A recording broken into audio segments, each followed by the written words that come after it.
स्वागत आहे तुमचं यश आराध्य यूट्यूब चॅनलमध्ये।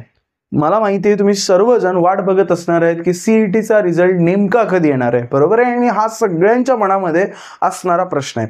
लक्षात घ्या, सीईटीचा रिझल्ट मे बी अजून एक 10, 15, 20 दिवसामध्ये येईल, पण आन्सर की मात्र लवकरच रिलीज होणार आहे हे नक्की आहे। आता मग त्याला काही डेट असतो का, टाइम असतो का, तर अजिबात नाही। त्याला डेट टाइम काहीही नसतो किंवा त्याला काहीही तुम्ही प्रेडिक्ट करू शकत नाहीत। पण एक्झाम झाल्यानंतर नक्कीच एक 7 ते 8 दिवसामध्ये रिझल्ट येतो आणि एक्झाम होऊन आता ऑलमोस्ट 10 दिवस झालेले आहेत। सो नक्कीच तुमचा रिझल्ट येत्या 1 ते 2 दिवसामध्ये आपण एक्सपेक्ट करू शकतो। लवकरच तुमची आन्सर की येईल असं आपण एक्सपेक्ट करू शकतो। मग हा प्रत्येकाच्या मनामध्ये प्रश्न असणार आहे की आन्सर की आली, ठीक आहे, मग मला मार्क्स कळाले, हे पण ठीक आहे, मग पुढे काय करावं लागतं। बऱ्याच जणांना एक कन्फ्युजन सुरू झालेलं आहे की कॉलेजचे ॲडमिशन सुरू झालेत आणि आता मला थोड्या दिवसाने जागा मिळणार नाहीये। तर मी काही कन्फ्युजन्स आज तुमच्या मनामधले क्लिअर करणार आहे। पुढे प्रोसेस नेमकी काय असते तुम्हाला एक बेसिक मी आयडिया देणार आहे, प्लस आपण काही गोष्टी डिस्कस करूया। जर तुम्ही या चॅनलवर नवीन असाल तर चॅनलला सबस्क्राइब करायला विसरू नका, कारण इंजिनिअरिंग ॲडमिशन रिलेटेड सर्वच्या सर्व अपडेट्स या चॅनलवर तुम्हाला नक्की पाहायला मिळणार आहेत। लक्षात घ्या, सीईटीचे आन्सर की मे बी 2 ते 3 दिवसामध्ये येणार आहे आणि ज्या दिवशी आन्सर की येईल लगेच तुमच्याकडे ऑब्जेक्शन्स हा प्रकार सुरू होतो। ठीक आहे, मी 2 वेने सांगतोय। लक्षात घ्या, एक रिझल्ट प्रकार सांगेन आणि नंतर ॲडमिशन प्रोसेस बद्दल डिस्कस करूया। सगळ्यात पहिले रिझल्ट्स प्रकार समजून घेऊया। आन्सर की आली की ऑब्जेक्शन्स असतात। जर तुमच्या शिफ्टमध्ये काही क्वेश्चन चुकले असतील, काही एमसीक्यू चुकले असतील, तर तुम्ही त्याला क्लेम करू शकता।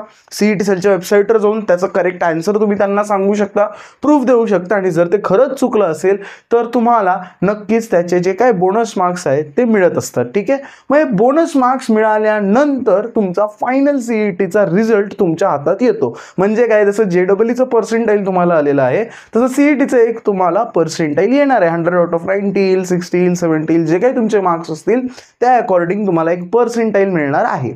आता जे पर्सेंटाईल तुम्हाला मिळणार आहे याच्या बेसिसवर तुमचे सर्वच्या सर्व ॲडमिशन्स होणार आहेत। मग सगळ्यात पहिली गोष्ट समजून घेण्यासारखी काय आहे, कोणत्याही कॉलेजमध्ये ॲडमिशन सुरू झालेले नाही आहेत।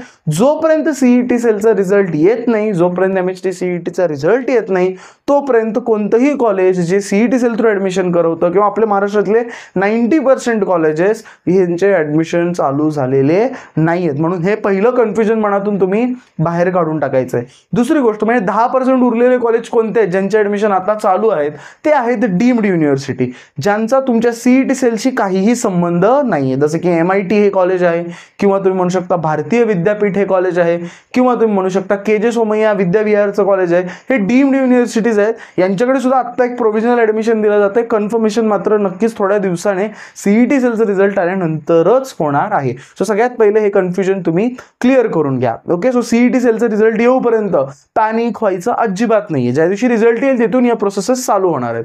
मग रिझल्ट आल्यानंतर तसं मी तुम्हाला सांगितलं ऑब्जेक्शन्स आपल्याला घ्यावे लागतील। ऑब्जेक्शन्स घेतल्यानंतर मग करेक्ट आन्सर जे काय असेल, या प्रोसेसमध्ये ऑलमोस्ट 20 दिवस तुमचे जाणार आहेत। मी तुम्हाला एक टाइमलाईन डिसाईड करून देतोय। जरी आन्सर की उद्या आली तर लगेच ॲडमिशन प्रोसेस काय रातोरात चालू होणार आहे का? नाही, पहिले 3 दिवस ऑब्जेक्शन्स, त्याच्यानंतर फायनल आन्सर किंवा फायनल रिझल्ट। तर हे सगळी प्रोसेस अजून एक 15 दिवसाची आहेच। म्हणजे या मंथ एंड पर्यंत काही रिझल्ट एकदम येईल असं अपेक्षित नाहीये, किंवा नेक्स्ट मंथमध्ये फर्स्ट वीकला तुमचा रिझल्ट येणार आहे।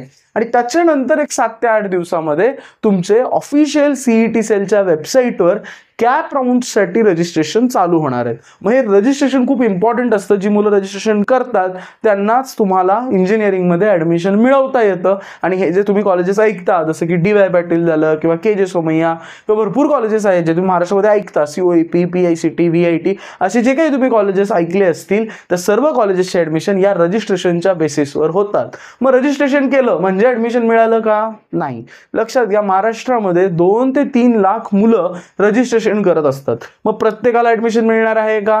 नाही। पण एक गोष्ट लक्षात घ्या, महाराष्ट्रामध्ये इंजिनिअरिंगचा जर विचार केला तर 100% मुलांना ॲडमिशन मिळणार आहेत। कारण आता थोडीशी परिस्थिती बदलली आहे, पण मध्ये तर असं होतं की जागा 1 लाख होत्या तर मुलं फक्त 90,000 होती। 10-10 हजार इंजिनिअरिंगच्या जागा रिकाम्या जायच्या। त्याच्यामुळे इकडे तेवढी डेडली कॉम्पिटिशन नाहीये। हां, टॉप कॉलेजेससाठी मात्र नक्कीच आहे। टॉप कॉलेजेस मिळवण्यासाठी तुम्हाला 99% मिळवावे लागतात।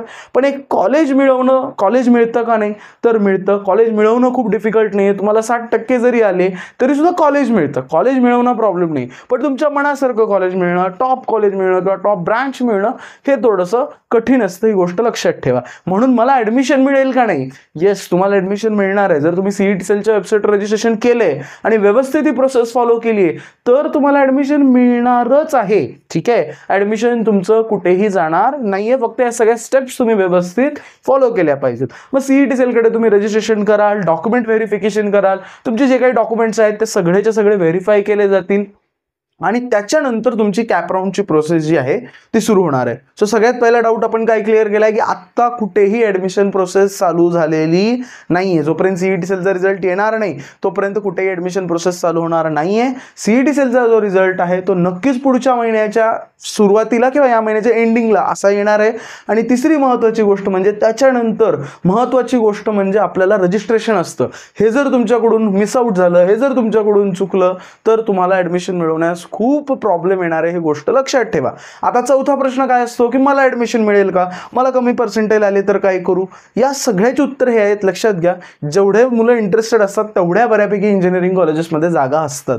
सो बऱ्यापैकी प्रत्येकाला ॲडमिशन मिळणार आहे. फक्त कन्सर्न काय आहे की चांगलं कॉलेज मिळेल, टॉप कॉलेज मिळेल की नाही, हाच एक मोठासा कन्सर्न आहे. टॉप कॉलेजेससाठी नक्कीच तेवढी पुन्हा डेडली कॉम्पिटिशन आहे.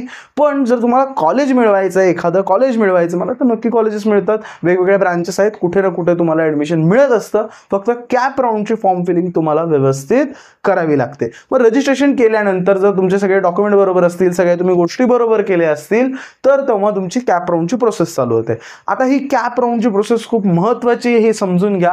कॅप राऊंड जेव्हा आपण म्हणतो तेव्हा एक गोष्ट लक्षात घ्या, तुम्हाला महाराष्ट्राच्या प्रत्येक कॉलेजची माहिती असली पाहिजे. इमॅजिन करा तुम्हाला 98% आले पण तुम्हाला टॉप कॉलेज माहित नाही, तुम्ही कुठलं तरी कॉलेज टाकून दिलं तर तुम्हाला ऑफकोर्स ते लागणार आहे. कोणी तुम्हाला येऊन CET सेल किंवा गव्हर्नमेंट नाही म्हणणार आहे की हे कॉलेज चांगलं आहे, हे कॉलेज खराब आहे. तुम्हाला नावं द्यायची असतात त्यांना. ठीक आहे, तुम्हाला 15 नावं सांगायची आहेत की बाबा मला यामध्ये ॲडमिशन घ्यायचं आहे. फॉर एक्झाम्पल मी तुम्हाला सांगतो, तुमचं 10 लाखाचं बजेट आहे आणि तुम्हाला कार घ्यायची आहे, तर तुम्ही काय कराल? तुम्हाला कोणी येऊन काय सजेशन देईल की ही कार चांगली आहे, ती कार चांगली? तुम्ही काय कराल? प्रत्येक शोरूममध्ये जाऊन व्हिजिट कराल, तुम्ही प्रत्येक गाडीची टेस्ट ड्राईव्ह घेऊन बघाल, बरोबर आहे, आणि मग तुम्ही ठरवाल. असं काय असतं का की नाही 10 लाख म्हणलं की हीच गाडी घ्यायची, ही गाडी घ्यायची? भरपूर ऑप्शन्स असतात, त्याच्यातलं सिलेक्ट करायची जबाबदारी ही आपली असते.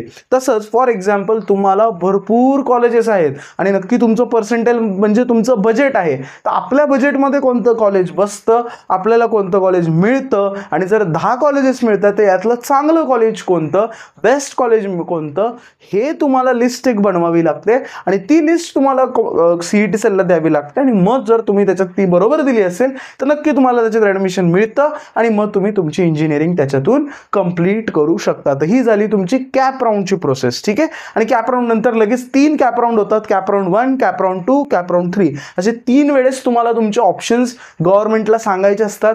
एक लक्षात घ्या, एखाद्या मुलाला 99% आहेत आणि त्याने COEP टाकलंच नाही, त्याने समजा त्याच्याकडे लोकल कॉलेज टाकून दिलं. ओके, एखादा मुलगा कोल्हापूरचा आहे, त्याने KIT कॉलेज टाकून दिलं, त्याला 100% आले, इमॅजिन करा, तर त्याला KITच अलॉट होणार आहे. त्याला येऊन कोणी सांगणार नाहीये, गव्हर्नमेंट येऊन म्हणणार नाहीये किंवा CET सेल स्वतः येऊन म्हणणार नाहीये किंवा तुला तर 100% आले पण तू KIT का घेतोयस? त्याला 100% आहे, त्याला KIT घ्यायचं, गव्हर्नमेंट त्याला KIT अलॉट करणार आहे. लक्षात घ्या, त्याच्यामुळे तुमची निवड महत्त्वाची आहे. तुम्ही कॉलेज तुमच्या मार्काप्रमाणे चांगले मिळवणं, चांगले ठरवणं हे जास्त गरजेचं आहे. जरी तुम्हाला पर्सेंटाईल असले त्याप्रमाणे तुम्ही कॉलेजेसची एक लिस्ट आतापासून बनवायला चालू केली पाहिजे. आणि ही तुमची इथून पुढची एक प्रोसेस असणार आहे. आणि नक्कीच CET सेलचे जे रिझल्ट्स आहेत ते लवकरच येतील आणि याचं काहीही प्रेडिक्शन नसतं, त्याच्यामुळे याचा चिंता करू नका. ज्या क्षणाला तुमचे रिझल्ट्स अनाऊन्स होतील, ज्या क्षणाला तुमची आन्सर की अनाऊन्स होईल, नक्कीच मी तुम्हाला पोस्ट करणार आहे, अपडेट करणार आहे. सो त्याची चिंता तुम्ही मनामधून सोडून द्या. बऱ्याच मुलांचे पॅरेंट्सचे मला कॉल येत होते की दादा आपली काउन्सिलिंग कधी लॉन्च होणार आहे? लवकरच काउन्सिलिंग आपली यूट्यूबवर आपण लॉन्च करूया. दरवर्षीप्रमाणे खूप कमी दिवस आपण काउन्सिलिंग चालू ठेवतो आणि लवकरात लवकर आपले ॲडमिशन्स क्लोज होतात. तर आपल्या काउन्सिलिंगचं नाव नक्कीच सारथी आहे आणि या सारथी काउन्सिलिंग जी बॅच आहे ती लवकरच तुमच्या समोर मी आणेन. आत्ता सध्या ॲडमिशन ओपन नाही आहेत, लवकरच ॲडमिशन्स ओपन होतील. पण जी मुलं खरंच इंटरेस्टेड आहेत, दादा मला तुमच्याकडून काउन्सिलिंग करून घ्यायचे आहे, आमच्या टीमकडून तुम्हाला पूर्णपणे काउन्सिलिंग करून घ्यायचे, तर नक्कीच तुम्ही या नंबरवर मला व्हॉट्सअप करू शकता. काही डाऊट्स असतील तर तुम्ही याच्यावर पोस्ट करू शकता.